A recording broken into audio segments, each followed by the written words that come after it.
Bonjour, la petite vidéo de la semaine. Alors aujourd'hui, on va parler d'un sujet qui me tient à cœur et que je vais essayer de développer pour t'aider vraiment à réfléchir. C'est écouter l'autre dans sa réalité. Pourquoi est-ce que je répète ça de façon régulière? Alors, c'est très simple. Je vais te donner un exemple pour que tu comprennes tout de suite de quoi je parle. Imagine que tu es, toi, avec l'âge que tu as, projetons, tu es quelqu'un de 45 ans par exemple, et tu discutes avec un collègue ou une collègue au bureau qui en a 27. Au moment où la personne t'explique le défi, la difficulté qu'elle rencontre, c'est un problème qu'elle a, elle, cette personne, ton analyse est celle de la personne de 45 ans que tu es. Or, elle n'a pas l'expérience que tu as. Elle n'a pas traversé les mêmes épreuves, elle n'a pas les mêmes connaissances que les tiennes, et donc, l'analyse que tu fais est basée sur ta réalité. Ici, ce que je te demande de faire, c'est de l'entendre dans sa réalité. Qu'est-ce que ça veut dire? Ça veut dire que lorsque tu écoutes quelqu'un qui est plus jeune que toi, qui n'a pas ton expérience, qui n'a pas traversé les mêmes difficultés que les tiennes, même si tu as le même âge que cette personne, rends-toi compte que l'expérience que chaque personne fait va déterminer la manière dont il va réussir ou pas à gérer certaines situations.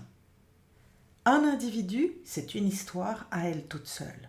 Ce n'est pas nécessairement un complément. Bien sûr, chaque individu va se nourrir de l'expérience des autres, de ce qu'il va lire, de ce qu'elle va apprendre, de toutes les progressions qu'elle fera.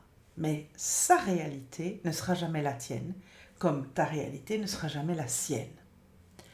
Trop souvent, je trouve que les gens sont toujours obsédés par l'idée que lorsqu'ils écoutent quelqu'un, c'est pour donner une réponse. Or, je l'ai déjà dit des dizaines de fois, écouter quelqu'un pour l'entendre, ce n'est pas pour lui répondre, c'est pour écouter pleinement ce qu'il est en train de dire sans déjà formuler de réponse dans sa tête et donc de commencer à réfléchir et de ne plus écouter correctement ce qui est en train d'être dit. Par contre, entendre quelqu'un dans sa réalité, c'est essayer de comprendre ce qu'il est en train d'expliquer ou ce qu'elle te raconte en se rendant compte que sa propre réalité n'étant pas la tienne, sa compréhension et sa perception d'une situation va être différente de la tienne. Il est indispensable de bien comprendre ce concept. Pourquoi? Parce que ce n'est que quand tu prends conscience de cette différence et que ton expertise, ton expérience, tes conseils peuvent s'appliquer jusqu'à une certaine limite et peuvent nourrir éventuellement les réflexions de l'autre, mais pas nécessairement entièrement, que tu pourras d'autant plus accompagner l'autre dans sa réflexion. Ce que j'ai appris, c'est que quand je me trouve dans ce genre de situation, ce qui est assez fréquent, que les choses soient claires, j'essaye par-dessus tout de faire des suggestions. Parce qu'en faisant des suggestions dans la conversation, je vois si l'autre reçoit cette suggestion comme quelque chose d'utile dans sa réflexion ou pas. Je ne donne pas de solution, je n'essaye pas nécessairement de tirer des conclusions, je donne des suggestions. Et d'ailleurs, quand je vais au-delà de ce système de suggestion et que je commence à donner une analyse qui est plus personnelle d'une situation et une suggestion qui devient plus une conclusion, souvent la personne qui est en face de moi rejette cela. Parce qu'elle accepte un morceau de ce que je dis, mais elle n'a pas besoin de l'entièreté parce que ce n'est pas la manière dont elle va percevoir cette réalité et la manière dont elle veut pouvoir attaquer le défi, la solution qu'elle doit trouver. Donc, comprends bien que lorsque tu te mets dans cette position d'écoute attentive, que tu essayes de mesurer comment la personne se sent lorsqu'elle t'explique la difficulté qu'elle rencontre, le projet qu'elle doit développer, peu importe que ce soit dans le cadre personnel ou professionnel. À partir du moment où tu tombes dans cette espèce de mécanique, où tu acceptes que ce que tu suggères ne sera jamais la solution, et ce que tu proposes peut être utile dans la réflexion de l'autre, mais ne va pas pour autant être ce qu'il appliquera ou ce qu'elle décidera de suivre, parce qu'elle a son avis personnel, parce qu'elle a ses propres mécanismes de fonctionnement, parce que sur base de son expérience et de ses connaissances, elle va choisir plutôt une méthode ou une autre.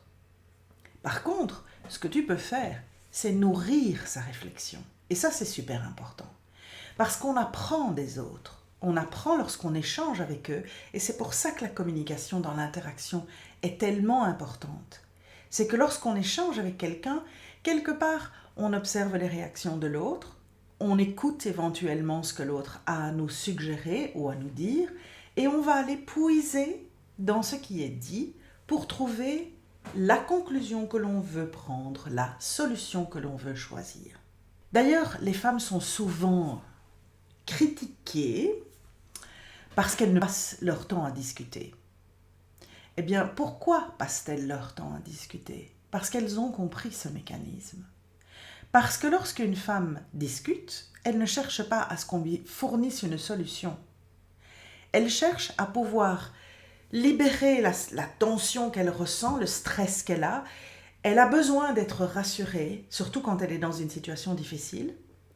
Pas parce qu'on lui donne une solution, ce qui est un mécanisme qui est parfois le seul mécanisme que les gens ont, et c'est très dommage parce que c'est pas ça le but du jeu, c'est plutôt justement de pouvoir se vider, de pouvoir échanger, de pouvoir sentir le soutien des autres qui comprennent, et de pouvoir éventuellement, quand elle est face à des femmes ou des hommes qui ont cette pertinence de se dire « Ah tiens, moi j'analyserai la situation de cette manière » ou « Ah tiens, moi je percevrai les choses de cette manière » sans pour autant considérer que c'est la manière dont elle doit réagir, elle pourra se nourrir de toutes ces petites pépites qu'elle collecte lorsqu'elle discute, qui vont pouvoir l'aider à former sa décision finale pour pouvoir gérer la situation, le défi, quoi qu'elle doive gérer par rapport aux échanges qu'elle a pu avoir.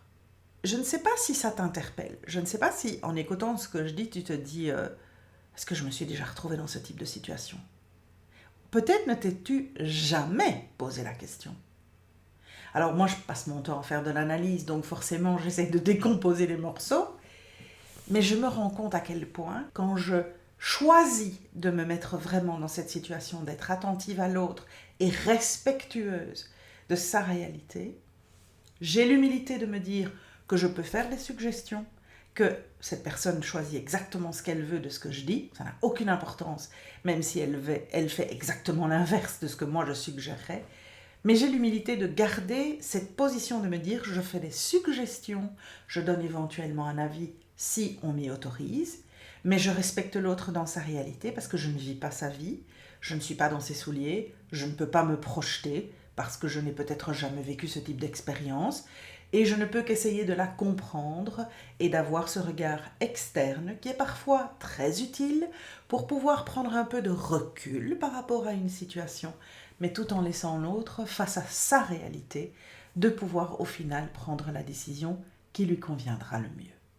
Donc voilà pourquoi il faut apprendre à écouter pour entendre et pas pour répondre, et pourquoi il faut bien se garder de croire que parce que l'on vit et ressent et comprend les choses d'une certaine manière, cela s'applique automatiquement aux autres. Sois plus vigilant, prends le temps de faire cet effort, et tu verras qu'en définitive, ils te verront comme la personne vers laquelle on peut se tourner pour être soutenu, pour avoir de l'écoute et pas du jugement, et qui pourra éventuellement nourrir leur propre réflexion par les petits conseils que tu pourras donner pour qu'ils puissent continuer à faire leur route dans leur réalité.